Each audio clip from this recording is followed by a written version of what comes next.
impongo n'ingurube ibyo usanga bikabije konera abaturage, ubundi ningwe izikica nk'ihene.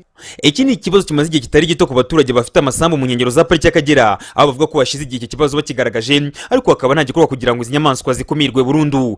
Iyi pariki yerutse kuzitirwa kugira ngo hakumirwe kuba inyamaswa zo muri iyi pariki zakomeza kujya zirara mu mirimo y'abaturage, ariko iyi nyamaswa nk'ibitera zibasha gusimbuka urwo ruzitiro ndetse n'izindi zasigaye hanze y'uruzitiro.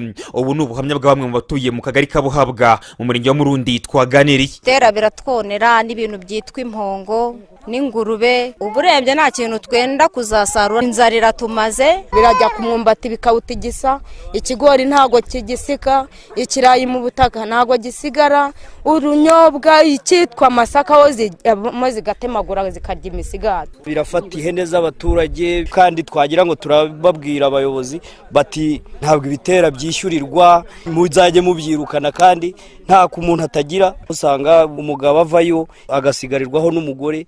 Mu rwego rwo gukumira izi nyamaswa ngo abana, abagore ndetse n'abagabo abatuye muri uyu murenge bahisemo kujya bajya mu mirima yabo kugira ngo barinde ko izo nyamaswa zabangiririza, ariko ngo usanga bidakunze korohera abagore n'abana, usanga zibasuzugura ndetse hakaba n'ubwo izi nyamaswa zibirukankana. Nta muntu wajya kubirinda nkatwe nk'abagore, ni ibintu bigirukankana abagore cyane n'abana birabasuzugura. Njyewe ubona nazirinzeho ariko najyaga kuzirinda nambaye ipantaro y'umugabo wanjye, nkambara n'ikote, nkambara n'ingofero, reka kugira ngo mbone uko nzirinda zitambona ndi umugore zikanyisuzugura. Abagore zirabasuzugura? Yewe uzi ukuntu zisuzugura abagore, yewe.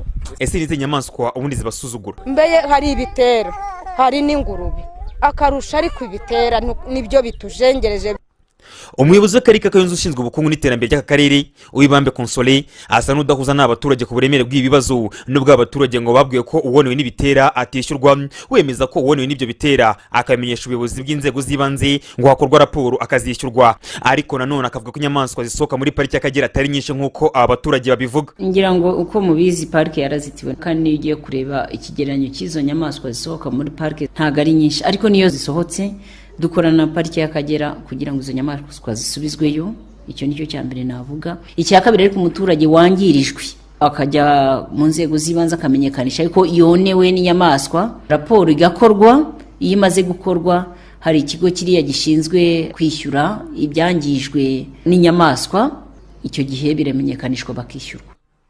Ubusanzwe umuturage wonewe n'inyamaswa zo muri pariki y'Akagera abimenyesha ubuyobozi bw'ibanze, hagapimwa ubuso yonewe, nyuma agakorwa raporo igashyikirizwa ikigo cy'igihugu cya Special Guarantee Fund cyishyura abangirijwe n'izi nyamaswa. Abaturage muri Buhabwa bavuga ko batemerwa kwishyurwa iyo bonewe n'ibitera, bagasaba ko bajya bishyurwa cyangwa hagashaka umuti urambye kugira ngo hakumirwe izi nyamaswa zo muri iyi pariki y'Akagera.